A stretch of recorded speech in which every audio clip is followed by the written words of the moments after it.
The glitz and the glamour.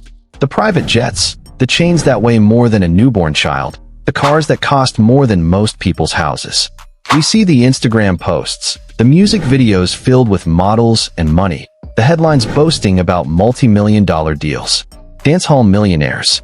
They are the kings of the Caribbean, the titans of a genre that has taken over the world from the dusty streets of Kingston to the skyscrapers of Manhattan.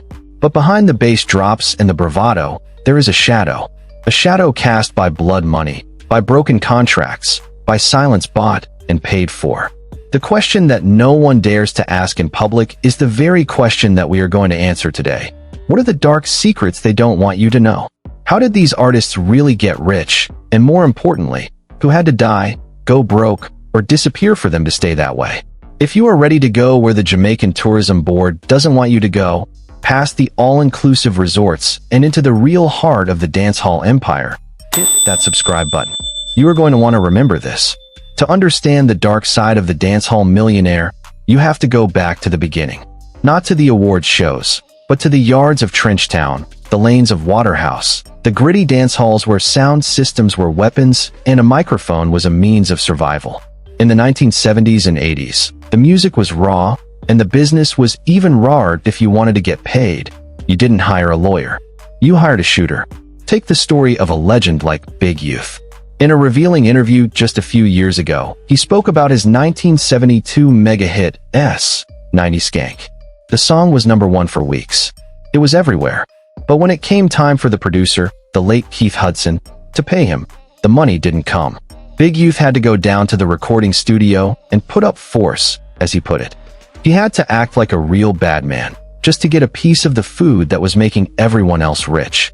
He got $1,300, which was a lot of money then, but a fraction of what the song earned. That was the original sin of the dancehall business. The artists created the culture, they provided the voice, but the money stayed with the producers, the selectors, the gatekeepers, who controlled the rhythms. And that system of control, that gatekeeping, didn't die in the 70s. It just got more sophisticated. It moved from the street corner to the boardroom. As Mr. Vegas explained, there are two kinds of gatekeepers. There are the ones who build the culture, like Tony Matterhorn or Russian, who decide which song gets played and which rhythm gets hot. But then there is the other kind. The ones who shut you out of the business entirely. The ones who form a conglomeration and decide that you and your voice do not get to play. This isn't just competition, it's economic warfare. Imagine spending your last dollar to record a tune, only to find that the selectors have been paid off not to play it. Imagine your career being strangled in the crib because you didn't have the right connections, or because you refused to kiss the right ring. Mr. Vegas himself had to buy his way onto the coolie dance rhythm, paying Shatta Wale for a beat that would eventually launch an international hit, simply because his calls were being ignored. He was an artist with talent, but talent wasn't enough. You need permission, and that permission comes with a price. This brings us to the modern era, where the dark secrets have evolved from street-level shakedowns to multi-million-dollar fraud. The most glaring example, the one that we have to dissect with a fine-tooth comb, is the story of Shatta Wale. Charles Ni Arma Mensah, known to the world as Shatta Wale, is perhaps the most successful and controversial dancehall artist to come out of Ghana. He is the self-proclaimed dancehall king. He drives Rolls Royces. He lives in a mansion. He has millions of fans. But the investigation into his wealth tells a story that is far more sinister than just a musician making it big. Let's rewind to June 2023. A sleek Lamborghini Urus is sitting in a garage at a home in Trisaco Valley, one of the most exclusive neighborhoods in Accra. This car, worth hundreds of thousands of dollars, is a cornerstone of the Shatta Wale brand. It's in his videos, it's on his Instagram. It is physical proof that he has transcended the struggle. Then, officers from the Economic and Organized Crime Office, EOCO, show up. They seize the vehicle. And the reason they give reads like a Hollywood script. The FBI and the U.S. Justice Department had tied that Lamborghini to the proceeds of crime. Let that sink in. The FBI, the Federal Bureau of Investigation of the United States of America, was tracking a Lamborghini in Ghana, and they traced it back to a dancehall star.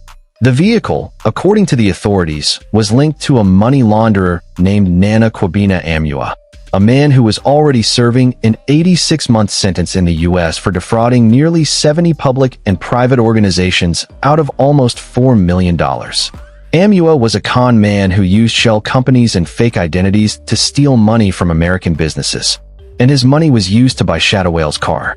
Shatta Wale was reportedly allowed to hand the car over quietly because he pleaded with officers, saying that the vehicle was a big part of his brand, and if his supporters saw the vehicle being driven away in the company of Yosio, it would destroy his brand. Now, Shatta Wale has always maintained that his money is clean.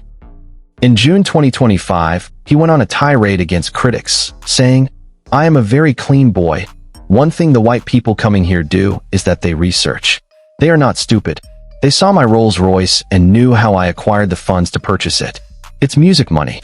But the Yosio seizure paints a different picture. It suggests a pipeline, a money trail, where dirty cash from international cyber fraud is being laundered through the acquisition of luxury assets that then become part of a celebrity's brand. The dark secret isn't just that some artists are connected to criminals. It's that the wealth itself might be the criminal proceeds, washed clean by the glitter of fame. And it doesn't stop with one car. Shatta Wale has openly admitted to having money from a very young age. On a podcast, he claimed that by the age of 14, he had the equivalent of hundreds of thousands of dollars in his bank account, given to him by his father. While he presents this as a sign of his privileged upbringing, in the context of the later FBI investigation, it raises uncomfortable questions about the source of family wealth and how long the money has been moving through the shadows. But the dark secrets aren't just about where the money comes from. They are about how the artists themselves treat the very people who help them create the music. There is a brutal irony in watching a dancehall artist rap about being a boss, while refusing to pay the producers who built the sonic foundation of their career. The Shatta Wale saga provides a masterclass in this betrayal. In 2021, producer Emoji Beats called him out publicly. He claimed he had produced 10 songs on Shatta's Rain album, including massive hits, and had never been paid a cent. Shatta, the millionaire, the king, apparently didn't think the architects of his sound deserved a seat at the table. But it got worse. Much worse. In 2025, after Shatta Wale bragged about selling 300 of his songs for $3 million, Emoji Beats dropped a bomb. He alleged that Shatta had taken over 25 beats that he, Emoji Beats, had produced and rebranded them under his own name. He alleged that Shatta used these stolen credits to secure an advance worth millions of dollars from an international company, essentially scamming them using intellectual property that wasn't entirely his. Emoji Beats had songs removed from streaming platforms and issued a blistering warning. "You sell my beats, erase my credit, then buy luxury cars. Sell your assets and refund the company you scammed." Think about the layers of deception here. It's not just about avoiding paying a producer a few $1,000s.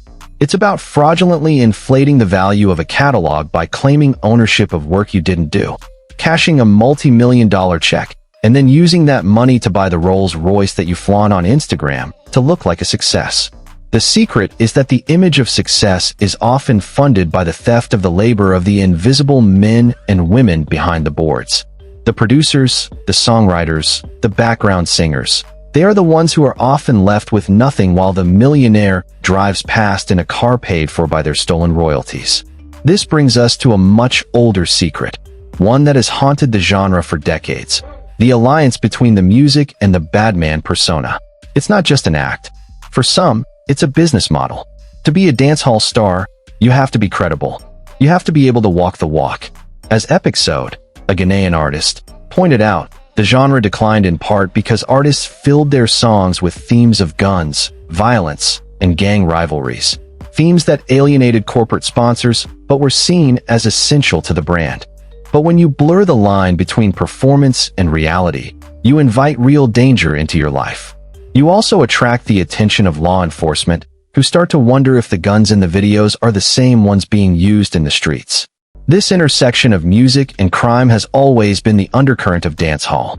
In the early days, as documented in academic studies of the genre, the informal economy of the ghetto, the hustle, fueled the production of the culture. But as the money from the music grew, so did the temptation to use the music as a front for other operations. We aren't just talking about a few artists knowing some shady characters.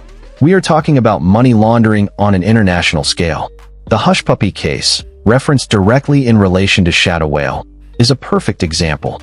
Hush Puppy was an Instagram celebrity who flaunted a lifestyle of private jets and designer clothes, only to be revealed as one of the most prolific money launderers in the world, defrauding people of millions.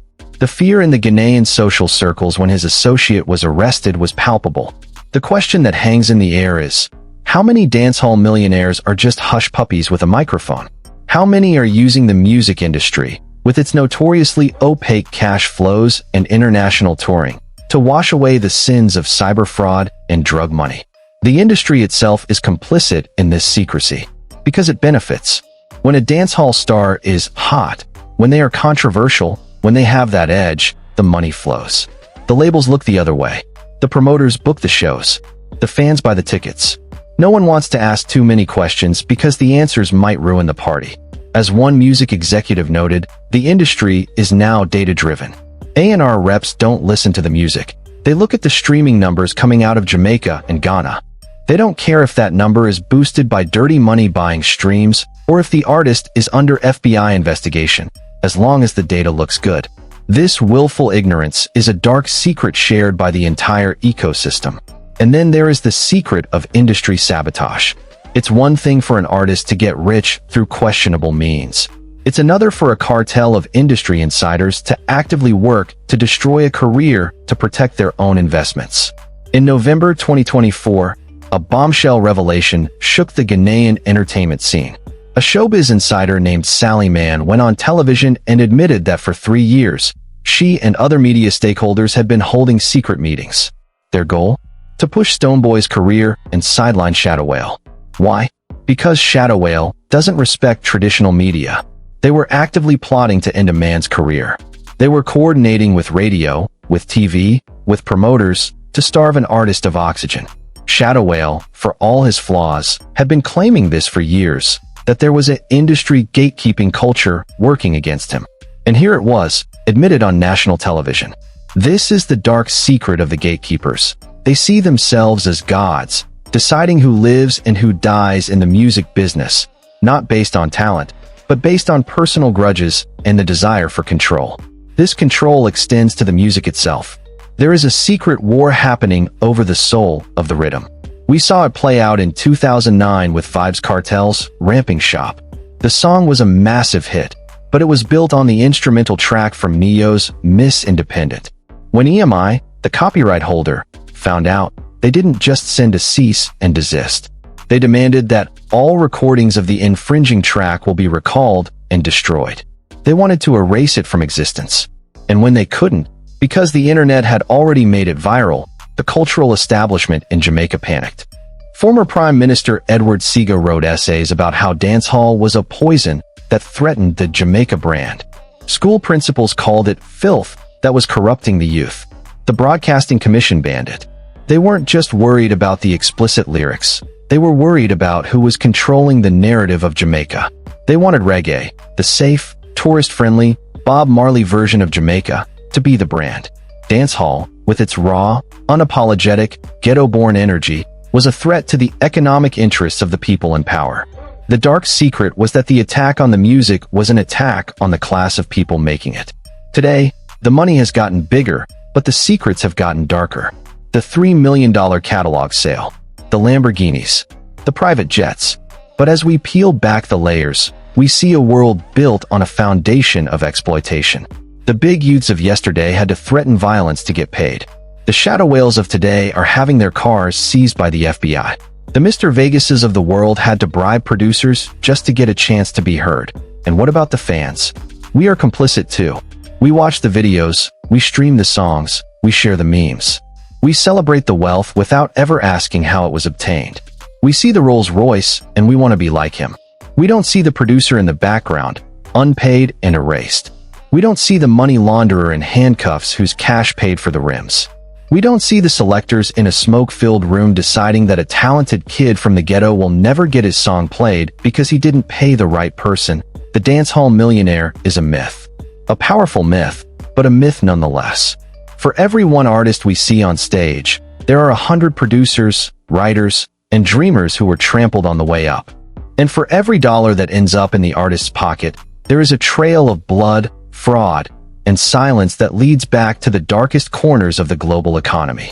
As we look at the genre's struggle to compete with Afrobeats on the world stage, as we see executives lament that dancehall isn't commercial enough anymore, perhaps the question isn't about the beat. Perhaps the question is about the rot at the core.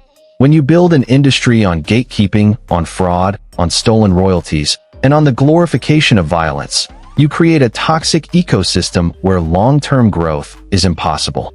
The talent is there, the creativity is there, but the trust isn't. And without trust, without fair play, the empire will always crumble. So what do you think? Is the dancehall industry finally facing a reckoning? With the FBI now seizing cars in Accra and artists calling out producers for fraud on social media, is the curtain finally being pulled back on the dark secrets? Or will the industry close ranks, protect its own, and continue to let the money flow, no matter where it comes from? I want to hear your thoughts. Have you ever suspected that your favorite artist's wealth wasn't quite what it seemed? Do you know stories of producers who were cheated, of money that smelled funny? Drop it in the comments below. Let's expose the truth together. And if you want us to dive deeper into the financial crimes of a specific artist, or investigate the gatekeepers in your country, let me know. The investigation has just begun. Subscribe, hit the bell, and I will see you in the next video.